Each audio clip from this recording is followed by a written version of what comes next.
Welcome back. I am Dheeraj Singh Rathore, residential quantum academy Muzaffarpur Bihar. बहुत सारे बच्चों का डिमांड था कि sir before, after, until, unless और लेट को आप बताइए कि यहाँ इसका यूजेस कहाँ कहाँ होता है। तो इस सभी बच्चों के डिमांड को पूरा करने के लिए हम शॉर्ट में बेहतरीन तरीका से समझाने का अपने तजुर्बा को आप सभी के प्रति शेयर किया, जिसमें से सबसे पहला मैंने बताया बिफोर और आफ्टर का यूज हम लोग कैसे करते हैं। जस्ट मीन सबसे पहले बिफोर का हिंदी मीनिंग होता है पहले और आफ्टर का बाद होता है। इस बिफोर और आफ्टर को समझाने के लिए मैंने 2-3 नोट को लिखवाए, जिसमें से सबसे पहला नोट, ये दोनों जो वर्ड होते हैं इनका प्रयोग पास्ट परफेक्ट के सेंटेंस में होता है। बिफोर और आफ्टर का प्रयोग पास्ट परफेक्ट के सेंटेंस में होता है, बट हमें यह जानना है कि इसका प्रयोग कैसे और कहां करते हैं। नोट नंबर सेकंड, बिफोर का प्रयोग सिंपल पास्ट के पहले एवं पास्ट परफेक्ट के बाद होता है। बिफोर का प्रयोग simple past subject plus V2 के पहले करेंगे एवं पास्ट परफेक्ट के बाद होता है। Subject plus head plus V3 के बाद करेंगे। वहीं पे आफ्टर का प्रयोग पास्ट परफेक्ट से पहले एवं सिंपल पास्ट के बाद हम लोग करते हैं। अब हम इनका स्ट्रक्चर बनाया, subject plus head plus V3 plus other word, और यहां हम लोग बिफोर का यूज करेंगे क्योंकि सब्जेक्ट प्लस V2 हमारा सिंपल पास्ट होता है और सिंपल पास्ट के पहले बिफोर का यूज होता है। इसी स्ट्रक्चर को मैंने दूसरे तरीका से before plus subject plus V2 plus other word subject plus head plus V3 किया। इस स्ट्रक्चर पर मैंने कुछ एग्जाम्पल को दिखाया। First example, the train had started. The train subject, had auxiliary verb और स्टार्टेड मेन वर्ब। तो subject plus head plus V3 यह हमारा पास्ट परफेक्ट का स्ट्रक्चर हुआ। Before I reach the station, यहां बिफोर जो आया वह पास्ट परफेक्ट के बाद तथा सिंपल पास्ट के पहले की। इसी सेंटेंस को फिर हम लोग दूसरे तरीका से बोल सकते हैं, before I reached the station the train had started. Structure number 2, after के लिए मैंने स्ट्रक्चर लिखवाया, subject plus V2 plus object, फिर आफ्टर का यूज किए plus subject plus head plus V3 plus other word. या इसी स्ट्रक्चर को दूसरे तरीका से आफ्टर को हम लोग बाहर करेंगे, after plus subject plus head plus V3 plus other word plus subject plus V2 plus other word. इस स्ट्रक्चर पे मैंने कुछ एग्जाम्पल को दिया। I reached the station after the train had started. यहाँ पास्ट परफेक्ट है और पास्ट परफेक्ट के पहले हम लोग आफ्टर का यूज किए। इसी सेंटेंस को फिर दूसरे तरीका से, after the train had started I reach the station. Example number 2, I came after he had gone. इसी सेंटेंस को फिर दूसरे तरीका से आफ्टर को हम लोग शुरू में किए, after he had gone I came, after he had gone I came. दूसरे यूजेस हम अनलेस और अनटिल का दूसरे यूजेस को बताने का कोशिश किया। अनलेस और अनटिल यह निगेटिव वर्ड है और यह अपने साथ निगेटिव मीनिंग रखता है। तो जिस सेंटेंस में अनलेस और अनटिल लगा होगा उस सेंटेंस में हम लोग नॉट का यूज नहीं करते हैं। इसमें भी हमने पहला नोट दिया कि यह दोनों वर्ड कंडीशनल होते हैं। मीन्स वैसा सेंटेंस जिसमें कंडीशन हो मीन्स कंडीशन वाले सेंटेंस में 2 क्लाउज होता है। जब भी कंडीशनल कोई ऐसा वर्ड हो उसमें 2 क्लाउज होता है और उस दोनों क्लाउज को हम लोग इस कंडीशनल सेंटेंस से शुरू करते हैं। नोट नंबर 2, इसके बाद कंडीशन वाले सेंटेंस के बाद हम लोग शैल या विल का प्रयोग नहीं करते। नंबर 3, अनटिल और अनलेस के साथ नॉट नहीं लगता। मैंने शुरू में ही बताया था, अनटिल और अनलेस जो होता है यह अपने आप में निगेटिव होता है और निगेटिव मीनिंग देता है। इस पे मैंने कुछ एग्जाम्पल दिया। Unless you read you will not pass. जब तक तुम unless you come unless you read you will, जब तक तुम पढ़ोगे नहीं तब तक तुम पास नहीं होंगे।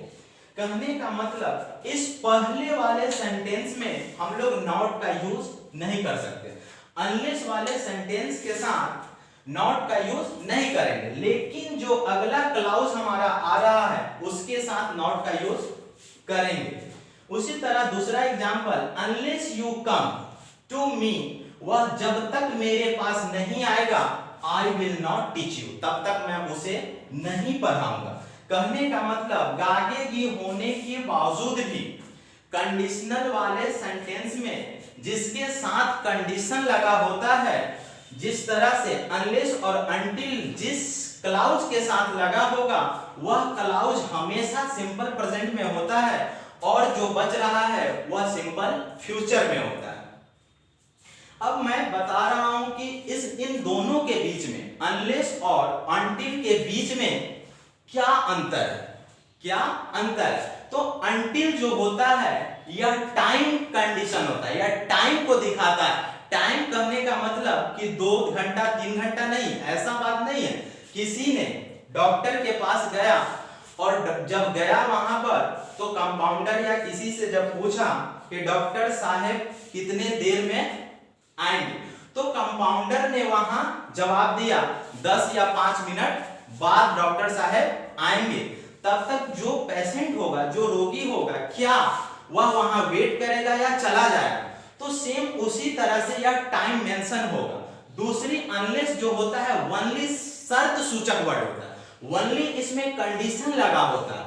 एग्जांपल, जब तक डॉक्टर नहीं आएगा तब तक मैं यहां बैठूंगा, मींस मैंने एग्जांपल को बनाया until या unless the doctor comes I will sit here। अब यहां देखने वाली बात है कि टाइम है या शर्त है, तो यहां टाइम मेंशन किया गया, तो यहां unless हम लोग नहीं कर सकते, तो बनाएंगे सही until the doctor comes I will sit here। या तो यहां हम लोग I will sit here कहें और नहीं तो I sit here कर लें, दोनों सही है।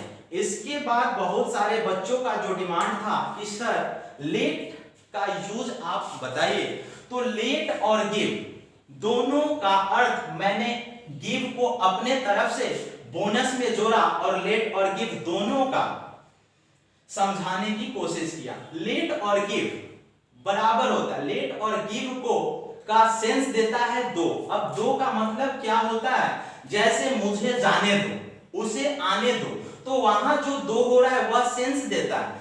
तो नोट नंबर पहला कि लेट तथा गिव के बाद हमेशा ऑब्जेक्टिव केस का प्रयोग होता है। जहां भी सब्जेक्ट के रूप में लेट और गिव आया होगा उसके बाद हमेशा ऑब्जेक्टिव केस का यूज होता है, न कि सब्जेक्टिव केस का। कभी भी लेट और गिव के बाद सब्जेक्टिव केस का प्रयोग नहीं होता है। नोट नंबर 3, लेट के बाद हमेशा भर, लेट के बाद हमेशा भर तथा गिव के बाद हमेशा नाउन आता है। इस स्ट्रक्चर को मैंने लिखा कि let plus object plus V1 plus other word और give plus object plus noun. इस स्ट्रक्चर पर मैंने कुछ एग्जांपल दिया। जिस तरह से लेट के बाद ऑलवेज ऑब्जेक्टिव केस का यूज होता है, लेट तो आई का ऑब्जेक्टिव केस मी होता है, ना कि यहां लेट आई करना है। आई यदि हम लोग करें तो यह जो सेंटेंस है वह हमारा गलत हो रहा है।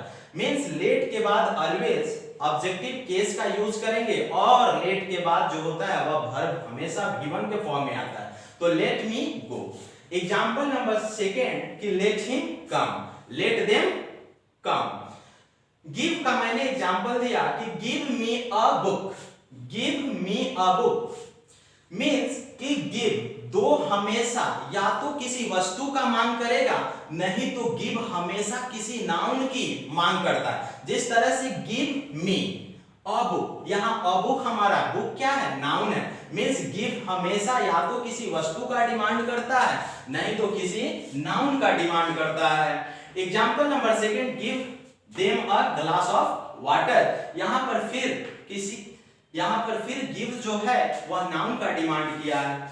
इसी का हम लोग निगेटिव कैसे बनाते हैं, तो डोंट, निगेटिव स्ट्रक्चर हुआ लेट का, don't plus let plus object plus V1 plus other word let. अब हम लोग इससे कुछ सेंटेंस को बनाया, निगेटिव सेंटेंस को, don't let him go. Number 2, don't let him come. Give का भी हम लोग निगेटिव स्ट्रक्चर को बनाए कि don't plus give plus object plus noun होता है। एग्जांपल मैंने दिया कि don't give me a glass of water, don't give me glass of water. विशेष बात यह है कि लेट का जो यूज हम लोग करते हैं एक दूसरे प्रपोजल के सेंस में भी करते हैं। जब किसी से प्रस्ताव किया जाए या प्रस्ताव रखा जाए तो उस सेंस में भी लेट का यूज करते हैं। तो let is used with the sense of proposal। इसका स्ट्रक्चर मैंने दिया कि let plus us plus V1 plus OW। इस लेट और अस का शॉर्ट फॉर्म होता है लेट्स। इस लेट और अस का शॉर्ट फॉर्म होता है लेट और apostrophe S, let's plus V1 plus. अब जब प्रस्ताव हम लोग रखा तो पहला एग्जांपल दिया चलो खेला जाए, लेट्स प्ले। दूसरा देखिए एग्जांपल कि चलो आज मूवी देखा जाए, let's watch movie today. Let का एक और हम लोग यूज करते हैं, वह यूज करते हैं जब किसी चीज को हम लोग मान लेते हैं। जब हम लोग किसी चीज को मान लेते हैं तो वहां भी हम लोग लेट का यूज करते हैं। जैसे let plus suppose, let plus suppose. इसका स्ट्रक्चर मैंने दिया कि लेट प्लस इट या object plus be plus noun होता है। लेट प्लस इट या object plus be plus noun. Example, मान लो कि यह एक त्रिभुज है, let it be a triangle. मान लो कि तुम एक डॉक्टर है तो let you be a doctor. मान लो कि तुम एक इंजीनियर है, let you B an engineer. इस तरह से इन सारे यूजेस को हम अच्छी तरह से आप सभी को पढ़ाएं और समझाएं। अगर किसी को कहीं पे भी दिक्कत आ रही है तो वह कमेंट करे और फिर हम ज्यादा से ज्यादा फोकस करें उस चीज पे। और यह वीडियो हम आप सभी के डिमांड पर बनाएं ताकि आप सभी को अच्छा लगे। अगर जिन दोस्तों को अच्छा लगे हो वह हमारे वीडियो को लाइक करेंगे, सब्सक्राइब करेंगे और बगल में बेल आइकन होगा, कृपया उसे दबाना ना भूलें। Thank you very much.